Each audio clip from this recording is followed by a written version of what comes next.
Yo! Random video rant, Tom Fiddzy here, and today I'm talking about Pokemon Go. I love Pokemon Go. It's one of my favourite games. I play Pokemon Go a lot. But recently, I've noticed something in Pokemon Go, like a trend. A trend in Pokemon Go that I'm not really that happy about, and I just thought I'd do a little video on it. You know, as I said, I love Pokemon Go.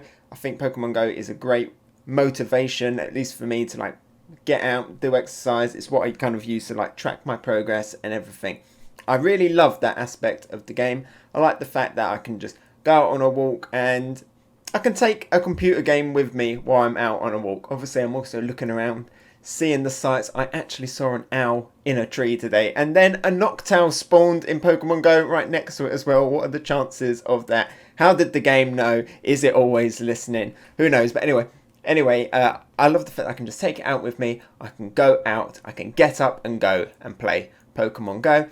But there is a trend, as I said, that I'm not too happy about, that is taking a little bit of charm away from the game for me. And that is what I'm going to talk about here in this video. Because did you know that Frillish, the ghost water type jellyfish that can come in male and female in the blue and pink, is out in the game? I had absolutely no idea that Frillish was in the game, but because the only way you can obtain Frillish is by getting all the way to rank 20 in the Pokemon Go Battle League, and then it is a guaranteed encounter, which is no wonder why I wasn't aware of it, because I don't really do Pokemon Go Battle League. I don't really care for it that much. I used to enjoy it in the early days, but I haven't really got the Pokemon for it. I haven't really got the Pokemon for Pokemon Go Battle League. This Sneasel does not want to capture. I'm playing as I'm talking. I'm trying out a brand new video format. Let me know. Let me know if this is working. It's my first ever Pokemon Go video here on YouTube.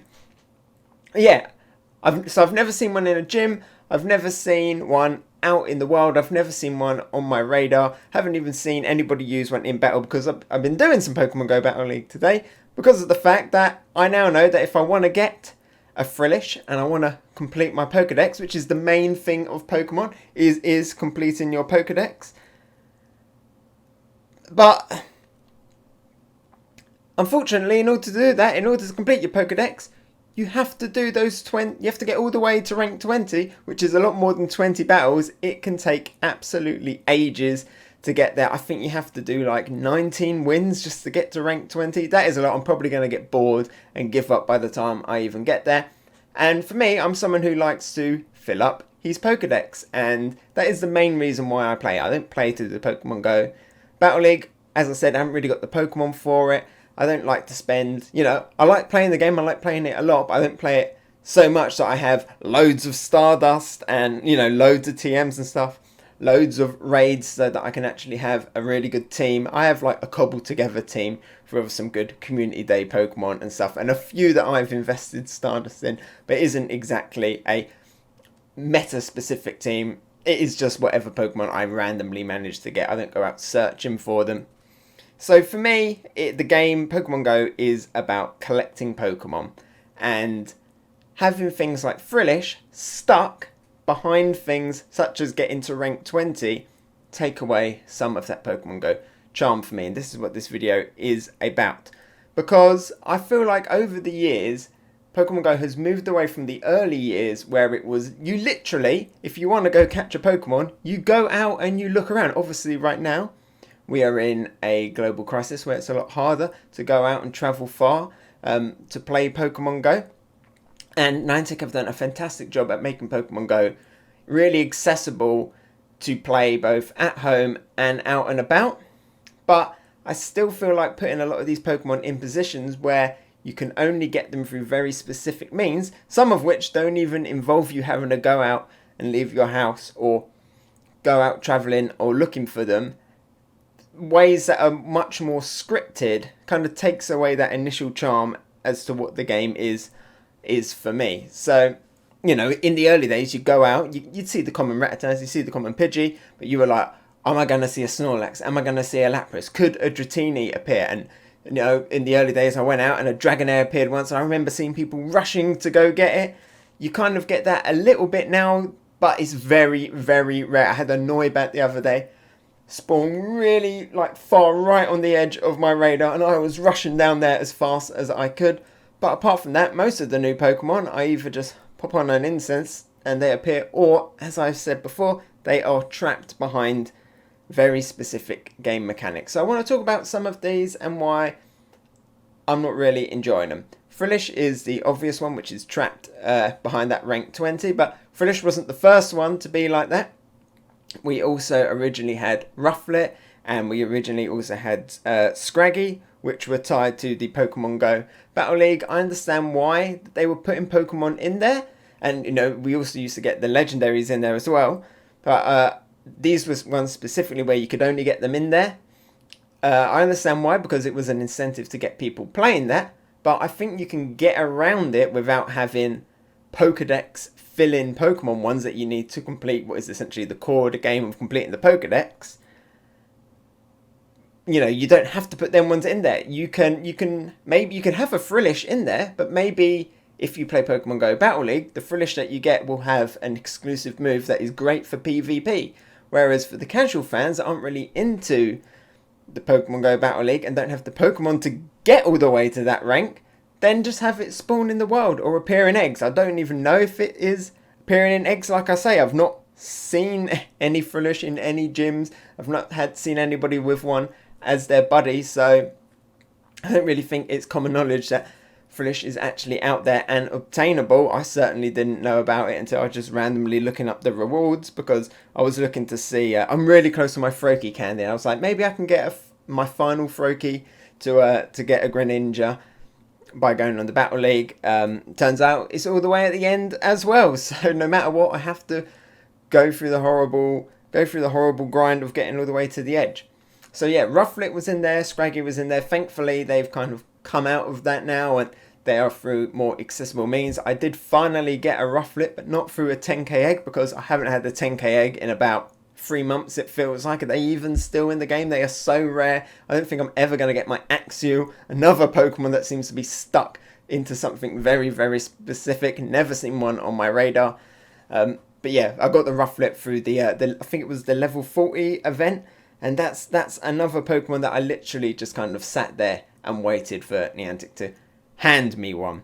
Because even if, as well, these Pokemon were in the wild, they're not necessarily guaranteed to spawn, because there's so many events. Even right now, we've got the Team Rocket event. Look, there's a Zubat here. It's spawning because it's part of the event. So a lot of the wild encounters as well feel very scripted. Only a few Pokemon from like the wild variety that you can get. All of the rest, they kind of crop up a little bit rarely, a little bit more uncommon, so it's even harder to get the even rarer ones appearing in the game. Like I said, I got very lucky the other day by a Noibat appearing, but for the most part it's mainly Bunnelbees, Trubbish, Swooks and Chinchinos, and then the rest is filled by the Pokemon that are specific for that event. And then even in the very few times where we don't have an event, the Pokemon again feel very scripted. You know, it's very clear that they're very specific Pokemon are being turned up, and then other ones are being turned down in between a lot of these events. You know, it happens every few months. You know, there was that time where what was it? Bob Roach was everywhere, and now that's quite rare. Where Plusle and Minun were everywhere. Where Sville was everywhere. Do you remember the Sville times where no matter where you went, even in a town centre, Sville were just laying about all over the place. Right now it is the Chinchino hordes going on. So what else? What else are there? Obviously we have regionals. Regionals, that is something to talk about in a different video. I think the number one offender, the thing that has kind of most annoyed me, and I wanted to talk about this because of the discovery about Frillish, but the thing that kind of has most annoyed me about this, sticking Pokemon into very specific things and not necessarily having them in the wild. You know, you get a few of them in eggs, like eventually Rufflet appeared in an egg, but it's still not the same. You still don't have that joy of going out and not knowing that around the corner there might be a Rufflet, because instead you know where the Rufflet is. It's going to be in the Pokemon Go Battle League. Look, there's another Bunnelby on the map again.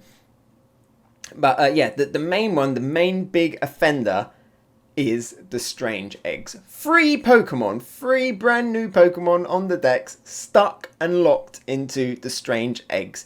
You've got Volibee, you've got Ponyard, and you've got the elusive Sandile, which I still have not seen. I'm starting to worry if Sandile isn't actually in the eggs. I've seen a few people, a few lucky people have managed to get their hands on a Sandile, but I have yet to see one, and I've hatched quite a lot of strange eggs. I mainly get Larvitars, and I'm now getting absolutely fed up of getting a Larvitar. At what point should I be getting fed up that a pseudo legendary is hatching from my eggs when I can't even hatch a Sandile? Like, in the main games, in the core series games, Sandiles are quite common when you go to any desert route, but then you get into this game and instead all I'm getting is Larvitars, and I'm just grinding them into candy, and I'm fed up. I do not want to see another Larvitar. I just want my Sandile, but it seems to have a 2% chance. Sandile would be a great one if it was out in the wild, because then there's that hunt. There's that hunt for the Sandile, you know, because you're like, oh, there's a Sandile, I can use a peanut berry, I can get my candies. There's another one, I'm on my way home, but you know what? I'm going to go that extra kilometre. I'm going to go back the way I've came just so I can go and catch that, because I've seen one on my radar and I know that I'm getting close now to that candy limit so I can evolve it. But instead, it's stuck in the strange eggs where you've got to do a long grind just to get the egg, fighting all of the grunts. Then you got to beat the leader. Then you get the strange egg. Then you've got to go out and walk 12 kilometres as well, which, you know, in the current world isn't exactly the most ideal situation. So, because I can't go as far as I would before 2020. So you have to do all of that, and then the egg hatches and it's another Larvitar, or it's a Trubbish and you're not getting the one. In fact, let's look and see what I've got, because some of these would be so good if you could actually encounter them in the wild. Where are they? Look, Ponyards, I've managed to hatch 3 Ponyards out of all of the strain eggs. Volibee, I believe, is a little bit better at 6, and Sandile, you will see wherever it is still a silhouette. Sandile, I've seen one, some lucky person put one in a gym, no doubt put it in the gym so that they could grind that candy, because the chances of getting 2 Sandile is going to be very, very slim, because the chance of just getting one seems impossible. And that just, I want a Crocodile on my team. It's one of my favourite Pokemon, one of my favourite ground type Pokemon, one of my favourite dark type Pokemon, but no, I have to go all through the strange egg thing. And like I say, I know why they did it, so that people would use strange eggs and feel an investment into doing it. And of course, the real reason, so that people will buy the rocket radars, and that people will buy the incubators so that they can hatch the 12-kilometre ones a lot quicker and spend the money that way. But at the same time, I'm still going to go for the strange eggs anyway, because of shiny chances and for the increased CPs and stuff. So why are you limiting 3 whole Pokemon lines in there, including one that is a 3-stage evolution line that is going to take a lot of candy, and putting that one as the rarest one? At least have like Ponyard or Bisharp as like the rare one. But no, you put Sandile, the one that has the most candy, as the rare one. And it's just, they're just more examples of Pokemon where that charm of going out and finding them is no longer there, because they are stuck in eggs. You have other ones as well. I mentioned Axew. I've never seen a wild Axew. That one seems to be stuck in 10k eggs. I'm literally just waiting for an Niantic to hand one out for me. The same was kind of true with Gibble and stuff, even though since then there's been events. So I basically got to wait for an event where Axew will be out in there, or I just got to get super, super lucky and hope that some rubbish thing doesn't hatch from a 10k egg. Thankfully, Phoebus, I think, has been removed from 10k eggs at the moment. Phoebus was my 10k egg curse Pokemon. Every single one was a Phoebus. You know, for what is essentially, you know, it was rare in the game, so I understand why it's in the 10k slot. But for what is essentially a useless Pokemon, having a 10k for it, and then Milotic isn't that great either, at least not in Pokemon Go. And it's not one of my personal favourite Pokemon. I'd much rather have a hackstress of my own. But no, have to wait. Other things as well that I did want to touch on that has kind of been annoying me for a while are the gym exclusives. Like, you would have thought that some of those gym exclusives would have fallen out by now and actually started appearing in the world. I mean, they might be appearing in the world, but if they are super, super rare, and I haven't seen one. I know that things like Shinx and Clink and all of them can be hatched from 10k eggs, but I don't really feel like that's the same kind. That's not really the same kind of thing as having them out in the wild. I feel like for the most part they are still pretty much exclusively stuck in the raid system. So in the one stars, you've got Shinx, you've got Clink, you've got Espurr, and you've got Timber, and then you have Absol and Marwell, which have been out a little bit more. They've been out in events and in the Team Rocket things as well. And you also have the Alolan ones that don't have the pre-evolutions. Add a way in the game. If you don't want to constantly have the Alolan ones and let like the Galarian ones, including Galarian Mr. Mime, which I'm never going to catch this Zubat. There we go, that's something better. If you want to get Galarian Mr. Mime out of the paid event and actually accessible to people that didn't pay for it, and put him in the gyms, have like a stone in the game that lets you evolve a Pikachu into the Alolan one, like you have with the Universe Stone and stuff like that. Can't you have like an Alolan Stone to get them out of gyms? You would have thought that when Timber and later Espurr went into the raids, that the original ones, that Shinx and Clink, would have fallen out. But instead, you've now got all of these Pokemon that are getting in rotation and taking up slots in the raid system that make the raid system a little bit stale, because it's always going to be the same Pokemon appearing over and over again. So you're losing that kind of diversity as to what Pokemon you can encounter in the raids and mixing it up a little bit. Shinx would be another great Pokemon that you could actually go out and encounter in the wild, instead of having them in very specific locations and only capturable through very specific means. Like, again, Luxray and Klinglang, they ain't even that good of a Pokemon, so there's no risk as to having them locked in there. It doesn't change the matter. You're handing out legendaries all the time and making legendaries super accessible, so why would it matter if loads of people have a Luxray and stuff?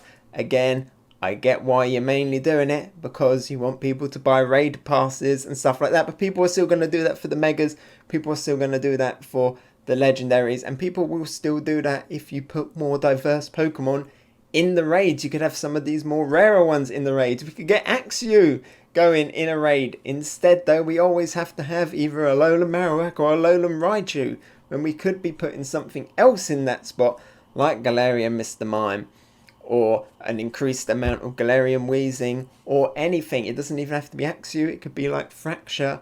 It could be other really rare things. You could start putting some of the regionals maybe in there as very rare things, since we can't travel at the moment. But no, you have to have exclusive Pokemon stuck in the raid system.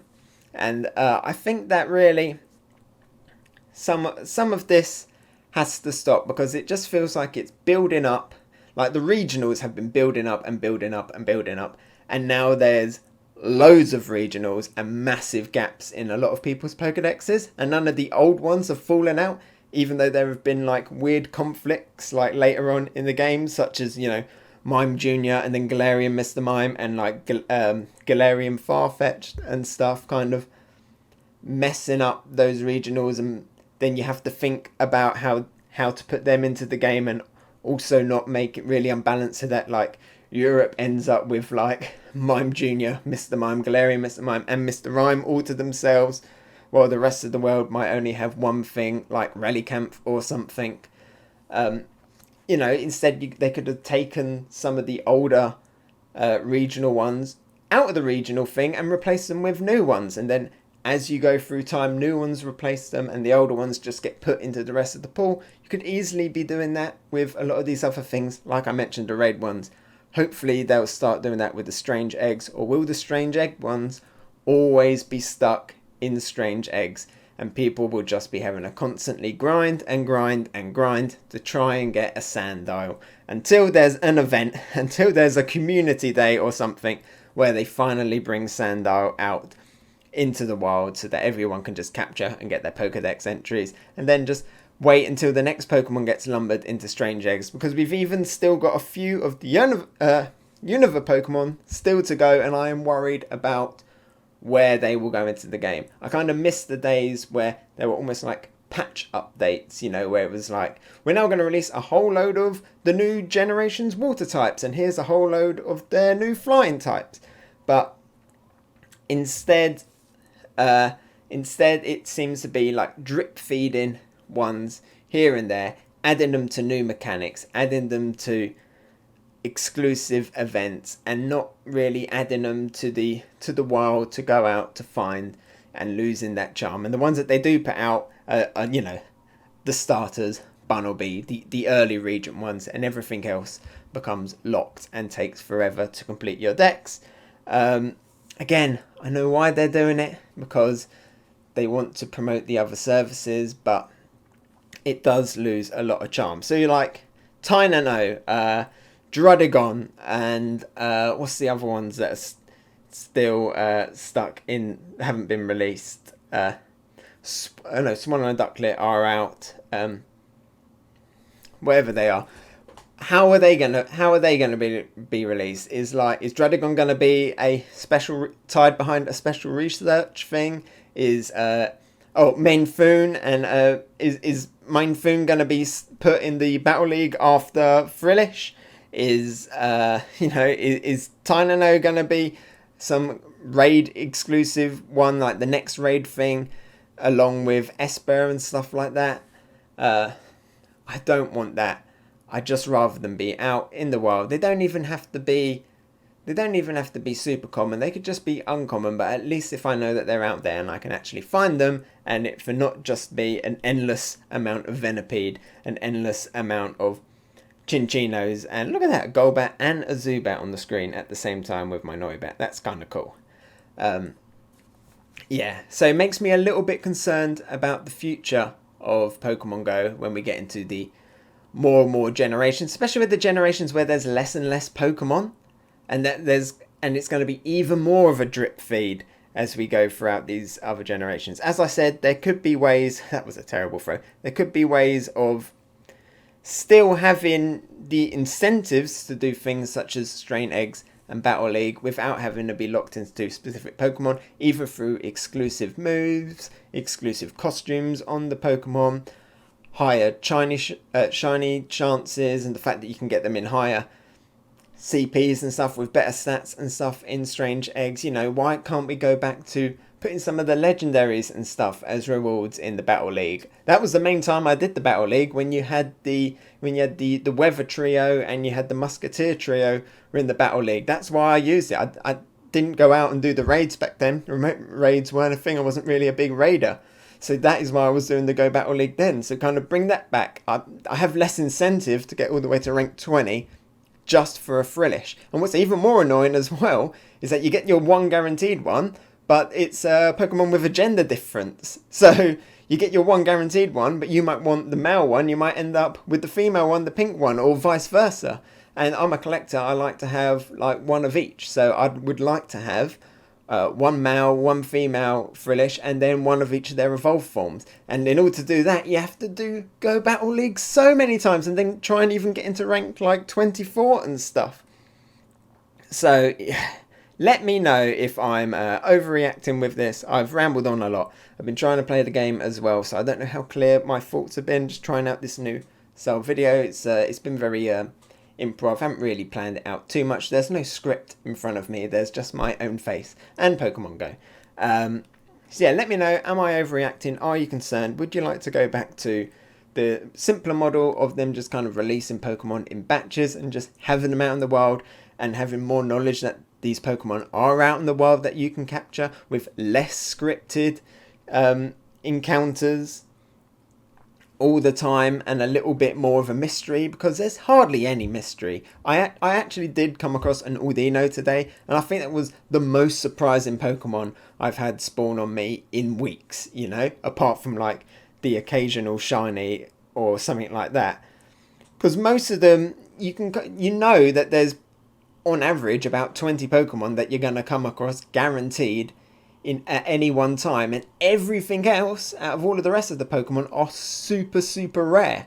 Anyway, I feel like I've talked enough about this. Just let me know down your thoughts down in the comment below. I would love to hear what you think about the current situation in Pokemon Go.